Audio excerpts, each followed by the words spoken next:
Got a closet full of ghosts and the skeletons awaking.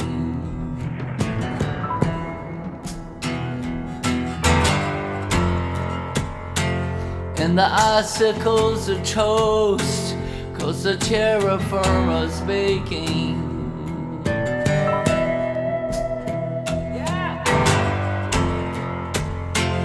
Now our dulcet mother host is fracturing and quaking.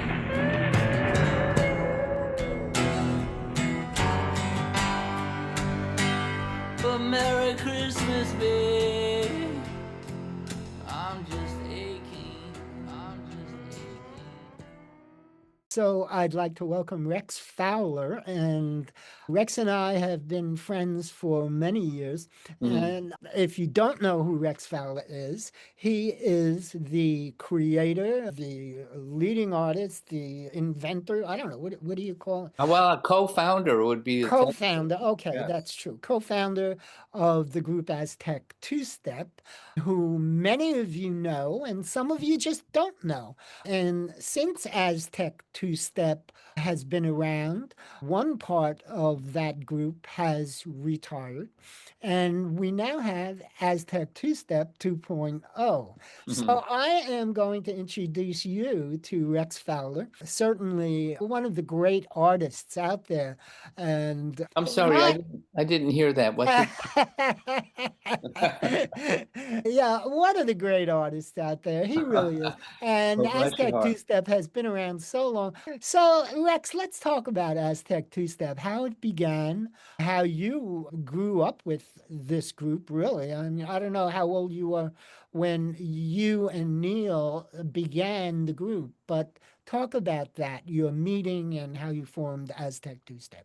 Well, I had dropped out of college in 1969 after I got deferred from the draft and for Vietnam, and went to Boston and fell flat on my face and moved back to my little hometown in Pittsfield, Maine. And I wrote 3 songs during that time before I moved back to Boston in 1971. And those 3 songs were the Highway Song, On the Road, and Cockroach Cacophony. And so I felt I was better armed to have a better outcome. But one thing that was positive for me going in 69 was that I met Jonathan Edwards then. He was playing the same little folk, going to the auditions, the Hoot Nights and things like that. And he was so far ahead of and all of us that were doing those kind of, the open mic things. He really was an amazing artist. And so anyway, I went back in 71, and I knew that I needed an accompanist. I'm a average rhythm guitar player, and I felt I needed something more. But I wasn't necessarily thinking of a equal, relationship. I just wanted a guy to back me up, but that was pretty silly to think that that was going to be possible. And it turned out that the guy that I met, Mr. Neil Schulman, who was just 18 at the time, I was 23, became my partner for 46 years before he retired in the beginning of 2018 after his wife Karen passed away.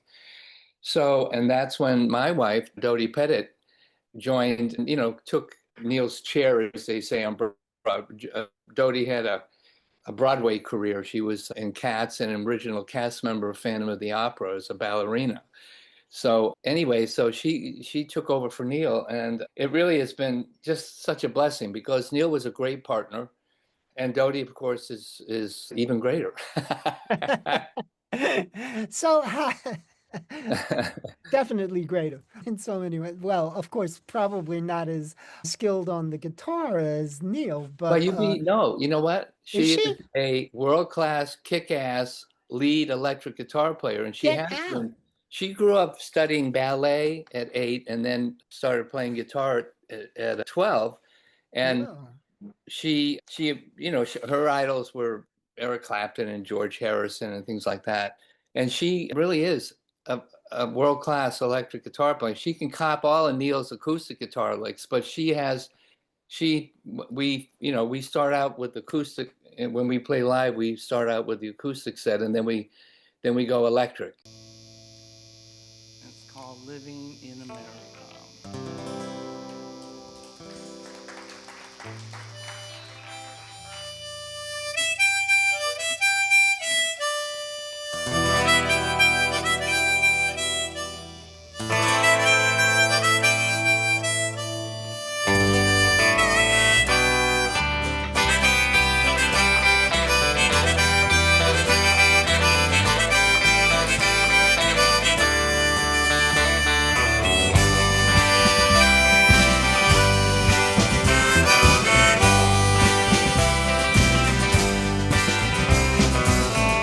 Here's to the fields and streams, here's to the hopes and dreams of America. Here's to the city streets, pumping the pulse and beat to America. Here's to the farms and towns, sights and sounds, yeah, the ups and downs of America. Here's to the tried and true, the red, the white, and the blue of America. Here's to the silver screen, uh-oh, the music scene in America. Here's to the arts and crafts, people make us laugh in America. Here's to the very young, all those that take a chance in America.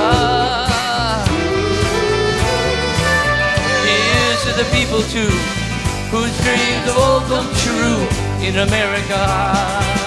Yeah, yeah, yeah.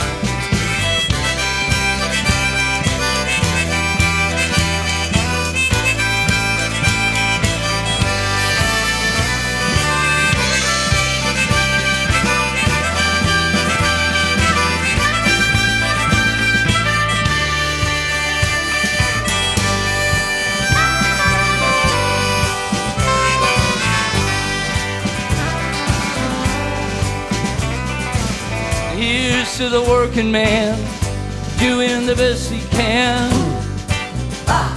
in America. Here's to the families living just like refugees in America. Here's to the very young, the very old, invariably left out in the cold, right here in America. Here's to the precious few, caring about them too in America. Here's to the so-called kooks, known as the anti-nukes in America. Here's to the peaceful souls working for gun control, still working for gun control. Blood and sweat, tears and fears, here's to the volunteers of America. Here's all of you doing what you can do right here, right now in America.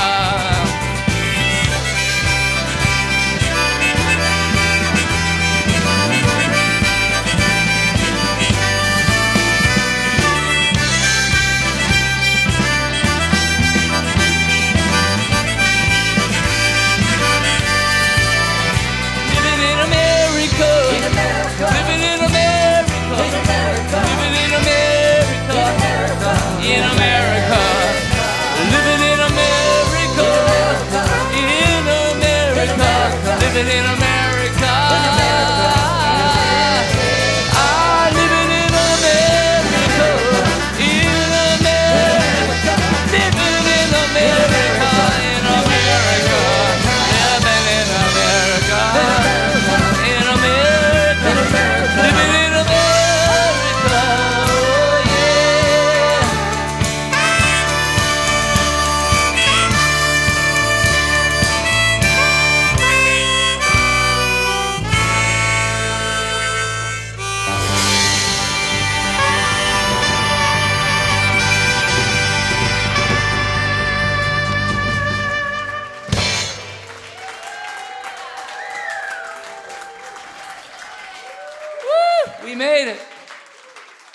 So how did you hook up with a ballerina?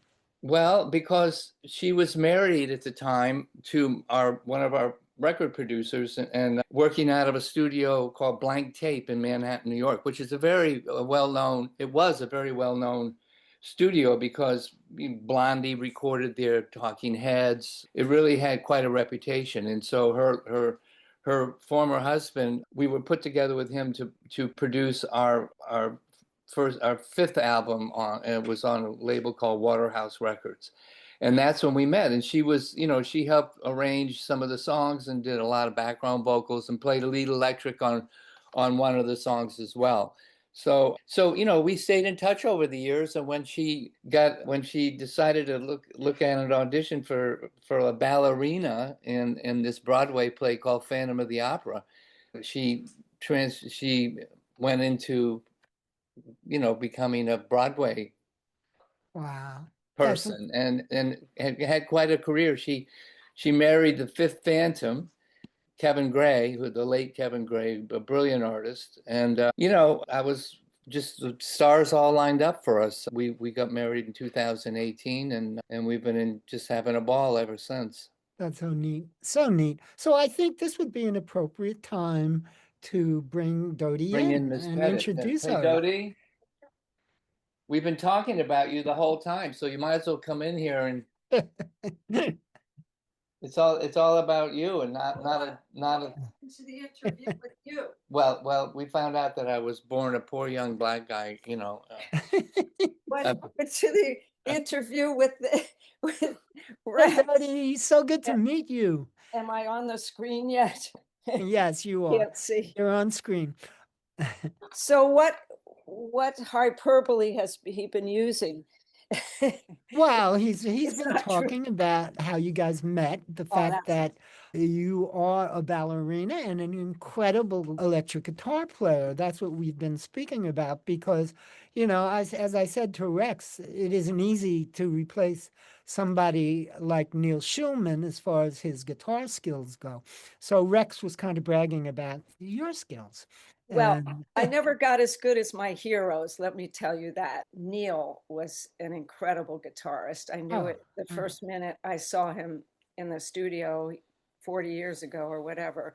And he's just as good now. And I really had to go to school on his guitar playing because when Rex and I got together, I was kind of rusty. I hadn't had a reason to play for years.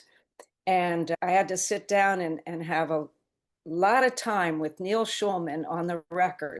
And it's been great learning these songs and merging with Rex vocally and musically and trying to fit in a little bit of my own ideas once I learned quite a bit of Neil's ideas. I had to learn his signature licks because otherwise the songs really wouldn't sound close to the same, if you understand what I mean. I do. Yeah. I had to learn those certain flourishes that he did in places, and now I can kind of change them up a little bit. But so that was my goal, and it really kind of made me a better guitar player just learning from Neil.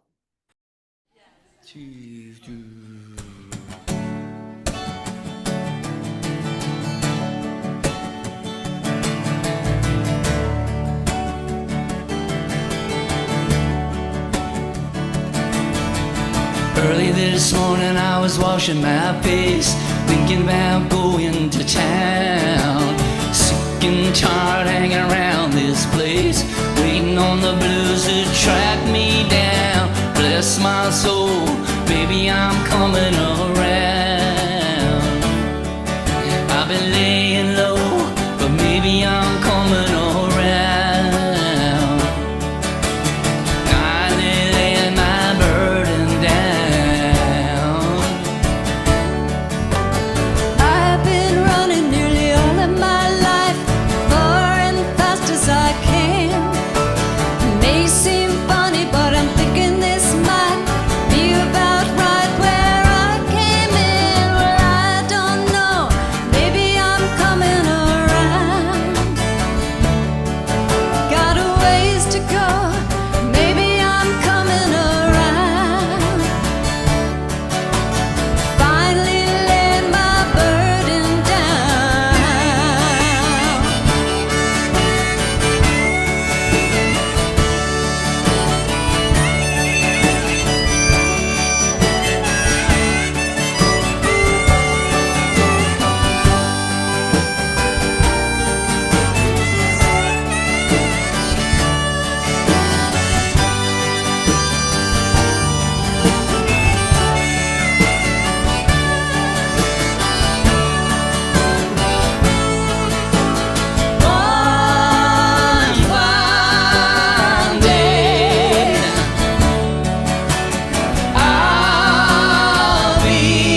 Dodie Bruce, ladies and gentlemen. Very nice. Did you ever physically sit down with Neil and go No, over no, no. I've anything? never ever done that, and he doesn't know he doesn't know how many hundreds of hours I sat down to listen to him. No, I wouldn't ask him to do that. No. Well, of course you I had don't have Rex. any, I wouldn't have any problem now sitting with him and playing with us, you know, because I know the songs. In the beginning, I was very sheepish about it. You know, I wouldn't say, hey, Neil, how do you do that?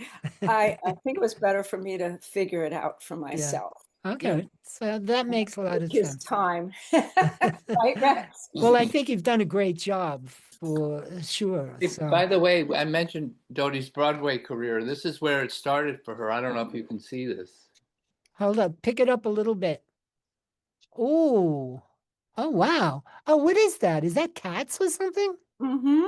Oh, my. That's, You were in Cats also. Tell us when that started. Cats was the first Broadway show I got in. I auditioned for the original company, but they took me a year later for when there were replacements. And they took me in as what's called a swing, which is like a designated hitter in a baseball team. Huh. And I had to learn 6 parts.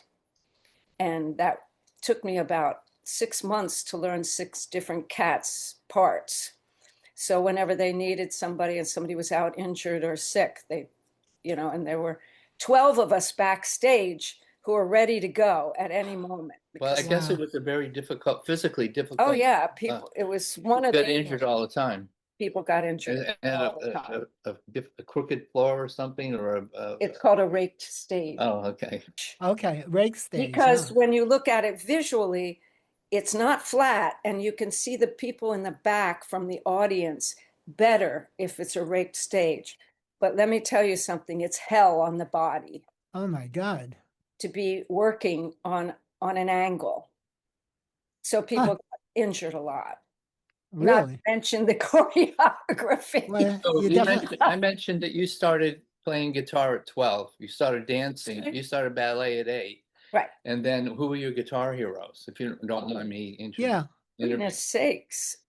Well, I started out with the Folkies, but I went to the Beatles and then the Rolling Stones. But Eric Clapton, come on, George Harrison. George Harrison. But I didn't study his licks that much. George was kind of ephemeral. I like the blues guys a lot. I loved Cream and groups like that. B.B. King. B.B. King and anyone of his ilk I listened to a lot. It's a song about the rabbit and the moon.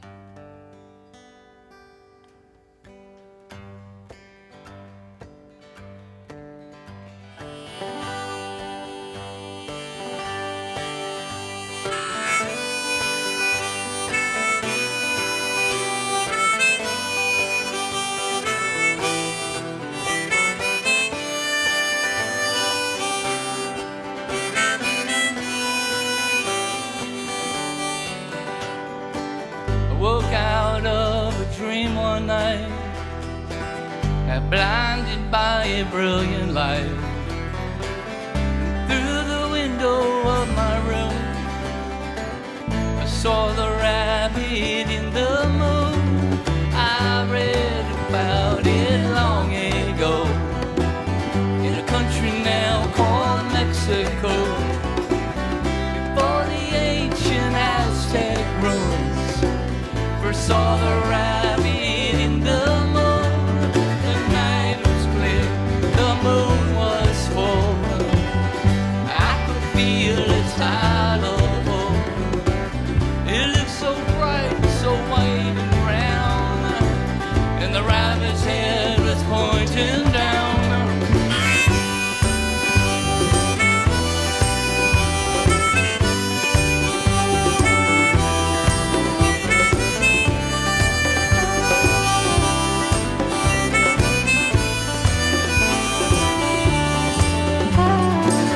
The rabbit is so soft and sweet, with floppy ears and lucky feet. And though it cannot fly or sing, it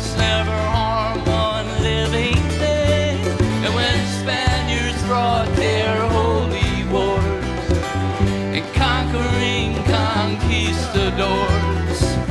It made the rabbit's blood run cold to see them kill for greed of gold.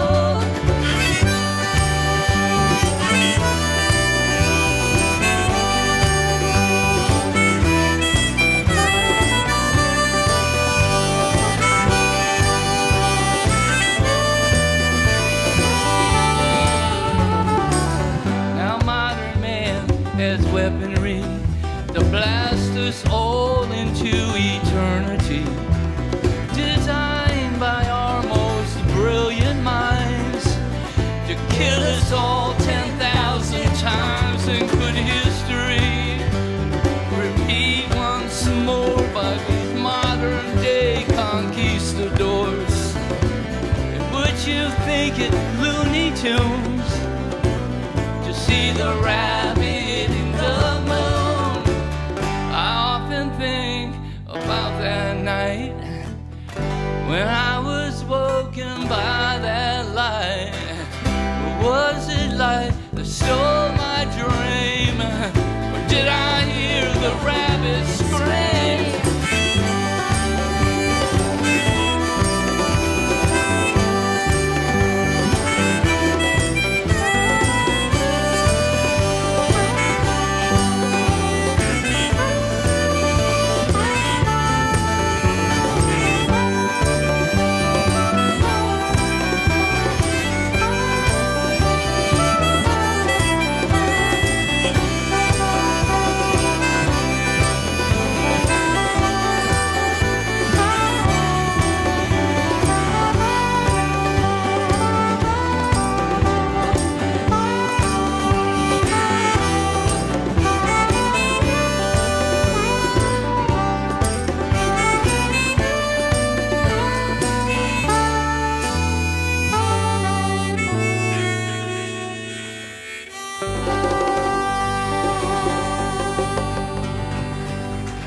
So it's really a cool show. I hope people can come out and see us play Yeah, some. so let's talk about that. First of all, your website is what is your website? Aztec2step.com. Just plain Aztec2step.com. There's lots of information there, videos, pictures, photos, and links to where these guys will be performing, and perhaps you can get on Rex's mailing list. Yeah, that would be. That they'll let you know where they're going to be. It's on our website. And they perform around this area, I mean, not very locally, but local enough for people watching on television to drive, and many have, Piermont and those places are not that far away. So, find out more on Aztec2step.com. And also, Rex has written a couple of books, one of which I read thoroughly, and I don't even know where I put it at this point, but I read it from cover to cover, believe it or not. I had so many questions that I marked on, and now I can't find the book. That's the book. There it is. There it is. So how cute. How cute I used to be. Cute. And here's the back cover. Oh, who's that? Oh, the New York Mets. Hold it up a little higher, a little higher. There you go. So you can find out more about that, purchase it, go to my Aztec Lyrically Speaking book. Now that one I don't have. What is it? Lyrically Speaking. Lyrically Speaking. And what's that about? Lyrics. How to write lyrics? No, that I have over 200 songs in here, original. Oh my God. With little stories behind, little biographical sketches of each song. That is so fantastic. And love you guys. Thanks again for being here today. And hopefully we'll meet up one of these days. Oh, yeah. That'd be great. Well, hopefully if we get anywhere near you, we'll let you know. Stop by if we drive by. Sounds great. Enjoy the rest of your day. Okay, you too. Bye-bye. Who's lost someone who's never coming back. The sadness that surrounds your heart will fade but not to black. Words are vapid vessels, cold comfort at their best, filled with good intentions while your life is laid to rest. How do you tell someone who's lost someone they treasure in the door, and somehow they'll move past the pain of facing nevermore? There are no silver bullets, and everyone knows